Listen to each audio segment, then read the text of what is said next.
I froze. Under the hallway light, he just stood there. No mask, no words, just staring. I took one step back.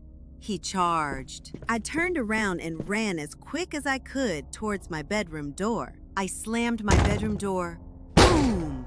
He crashed into it a second later.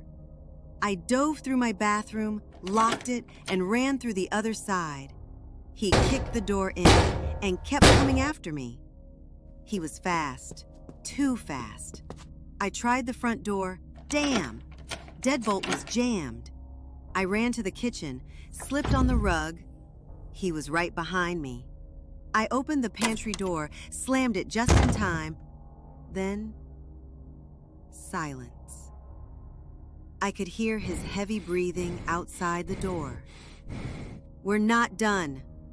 You're going to pay for what you did to me. What? He knows me?